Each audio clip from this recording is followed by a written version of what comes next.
we'll move on to the West then, and hopefully we're not too bad in time.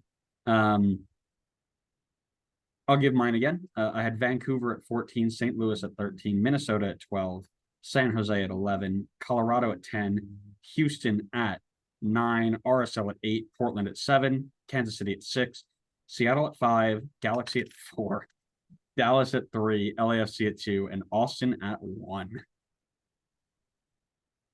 The West was a mess for both of us. Yeah. I had Houston at 14, St. Louis at 13, Vancouver 12, Minnesota 11, Galaxy 10, RSL 9, Sporting 8, Colorado 7, San Jose 6, Seattle 5, Dallas 4, Portland 3, LAFC 2, and Austin 1. Where to start? That We'll, is a great question. we'll tell them the way that West finished up, for those of you who don't know: Colorado in 14, Galaxy in 13, Austin at 12, Minnesota at 11, Portland at 10, San Jose at 9, Kansas City at 8, Dallas at 7, Vancouver at 6, RSL at 5, Houston at 4, LAFC at 3, Seattle at 2, and St. Louis at 1. I want to hear why you're a Benny Ball hater, so let's start there. Because they weren't good last year, and their offseason did not look to be great. I mean, credit to Ben Olsen. I mean, he really got the most out of this team. A team that I don't know. I just still look at that team and I don't feel great about how they look, but they got the results. It doesn't look to be a situation where it was like luck. I mean, they had a 13 goal difference. They seem to deserve to be there in the top teams in the Western Conference, and I don't know what else to say other than I wasn't expecting it from them.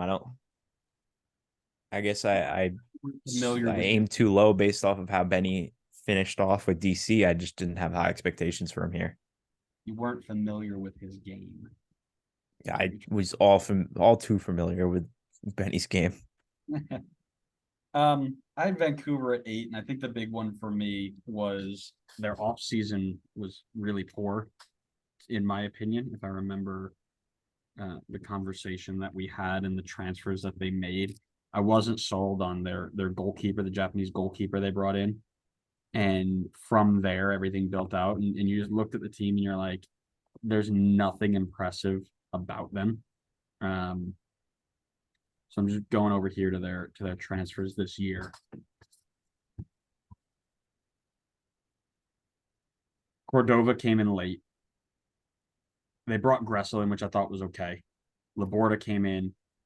Alessandro Schaff, who was good for them, and then it was a bunch of youth kids and return of loans. But Takaoka I wasn't sold on. They lost a ton too. Dejome left, Nerwinski left, Cavallini left, Christian Gutierrez left, Baldissimo left. Like they in terms of brought in left, it didn't do a lot for me.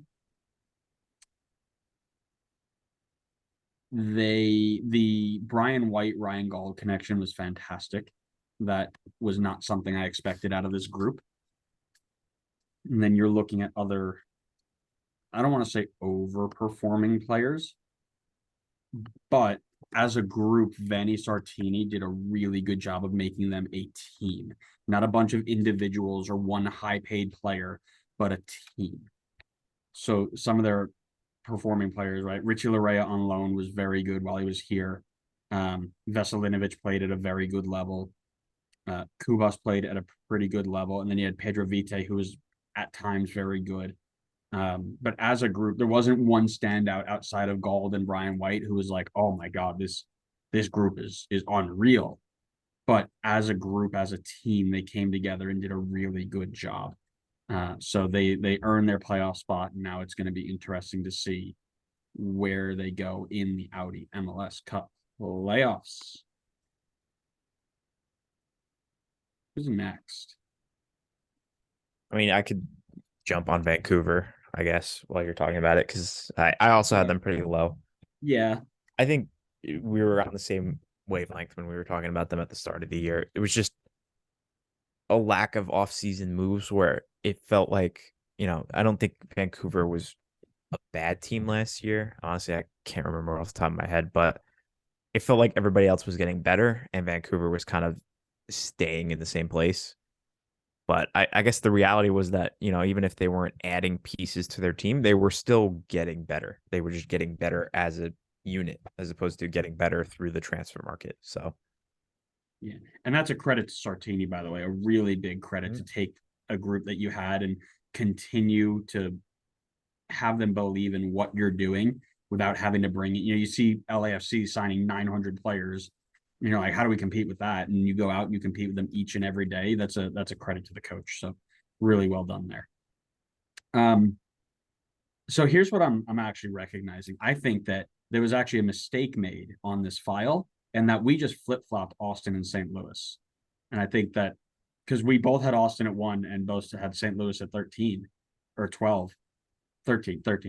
So I think it was just an accident. I think they just flip-flopped and all we have to do is flip them back and we'll be fine. that must have been it. Yeah, had to have been. St. Louis, we were not familiar with your game. That's all we have to say. We are sorry. You called us on it in the first.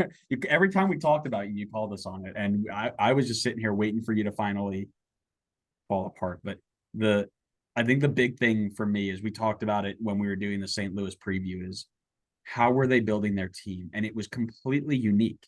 It wasn't old European guys. It wasn't a 3 massive South American guys with a bunch of MLS vets. It was a mix of young European, German-based guys with MLS experienced guys, exciting youth players. The roster build was completely unique. And because of that, their success was completely unique. The coaching staff had MLS experience already, which was also a big plus.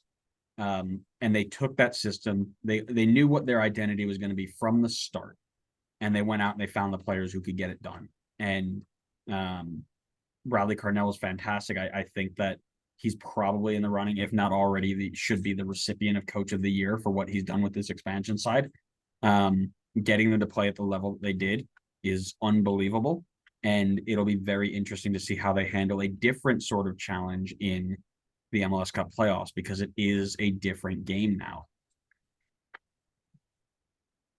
Yeah. I mean, so much of what you said. I think it's just a big lack of familiarity with a lot of the guys that were coming in. I don't think, I don't think many people had heard of Edward Leuven before he joined the league or had heard very little about like João Klaus. And in that case, it was hard to develop an expectation of what you were going to think for the team. And you look at a lot of pieces where it's like, okay, even like the MLS guys they brought in, you're thinking like, okay, they've made some good moves. There's some guys who've had not much experience, but have had some good potential.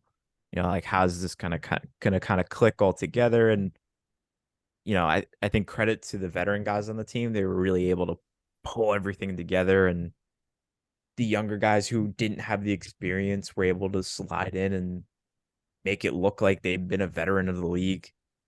And they were able to kind of like, I would say, revitalize a couple of younger players' careers, like Indiana Vassilev and Nico Giacchini. So I mean, yeah, they brought in a bunch of guys who bought into the system, played well together, knew their role, and were able to execute. I think we placed too much reliance on looking for the big names and figuring out, being able to set expectations at the start of the season, and turns out they blew everybody's expectations out of the water. And that's one of the things that I think we still need to talk about is it goes all the way to the front office, right? Understanding who they want and who the best candidate is, right? I'm sitting here looking at Bradley Carnell, who did what Troy Lesesne did, took a team that shouldn't have been in the playoffs and got them there, basically on the last day. And then they fired him. Like, oh, you're not good enough. Jared Struber's our guy. Well, now Jared Struber's blowing games in Austria while Bradley Carnell's one of the best coaches in the league. What would have happened if our front office was able to keep him around and recognize, oh, He's the guy. He knows what he's doing. He buys into the system. He gets it, and then give him the financial support to get it done. Right. It's a credit all the way from the front office and the ownership all the way to the the youth academy kids, right? The kids who are coming up through the system. It's a complete program, and I think they're going to be one to watch for quite a long time. Am I going to put them at first next year after Austin did what they did? Probably not, but spoilers. Can't spoil that far in advance. Um, Anything else you want to add on St. Louis before we move on? Nope. All right, talk to me then. Actually, I've got Houston out at 5, so I had them 5 spots lower than they should have been, and it was still in the playoffs. But the reason I did that was because, as you mentioned, with Benny coming in and the whole new system, I thought it was going to take him more time to figure it out. I thought they were still going to slide into the playoffs, but to be as successful as they were, especially at home,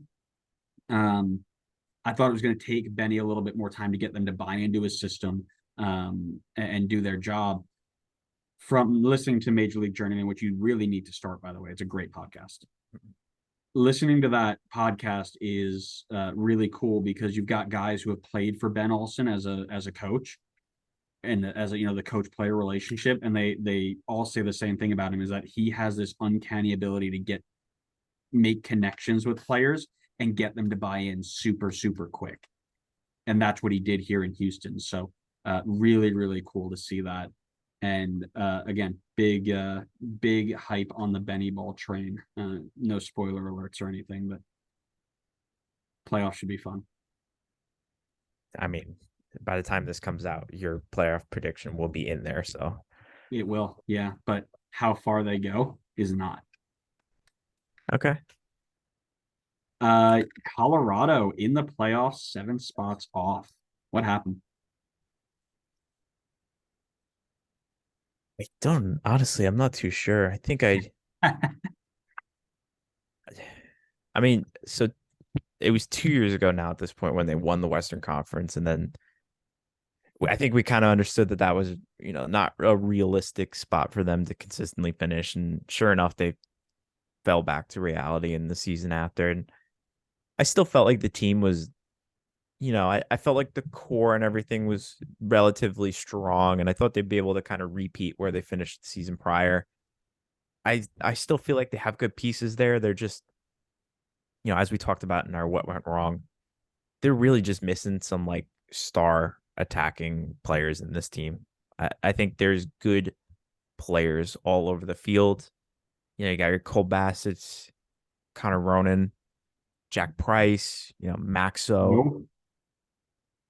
I'm sorry. I was trying not to cut you off, but it was just announced that Diego Rubio and Jack Price have played their last games for Colorado. They will both be out the door come the start of next season. Okay. I get that. I think that makes sense for them. I think you probably look to move on and kind of rebuild. And I'm not sure that those guys are the right people to bring back in that case. They're both 30 at this point. I think you probably try to move on and build the team under a new system. That's something we call about. I think finding a new manager is probably the biggest first step. I think it would be a mistake to sign people before you bring somebody in. I think you got to bring someone in who's got a plan, let them be able to sign the people that they need to in order to execute that plan. But like I said, I feel like there's good pieces here. I think there's some good young players as well who can hopefully, if given the opportunity, can step up and make more of an impact on the team.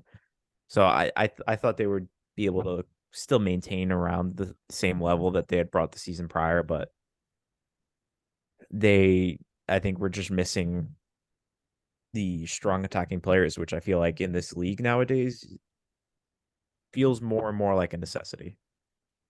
Nowadays, back when I was an MLS fan, Back in the early days, you could get away with a 36-year-old former washed up European carrying your team to the playoffs. Yeah, I was trying to wait until the end to bring that news to you to see what it would change, but you brought it up, so I was like, oh, I could throw it in there. So Definitely a big off season for them if they want to change. They've been, in the bottom of the West for a while now. So this off season is going to be big for them. And the Kroenke family has already said they're going to put some investment in. So let's see if they're up to their word. Everybody else is relatively close except for two. LA Galaxy in fourth for me. And I will tell you, this was a direct tie to my bold predictions and my award predictions. Well, we're getting to our awards predictions here in a little bit, but what I'll say is I predicted Ricky Puig to be an MVP. And because Ricky Puig was going to be the MVP, I picked LA to be high. That was really all it came down to, was Ricky Puig was going to carry this team with, 17 goals and 10 assists, a Lucia Costa type season. And he quite simply didn't. So that's where that one came from. You have Portland high. What happened there? I mean, I think exactly what we were talking about when we were recapping the offseason for them.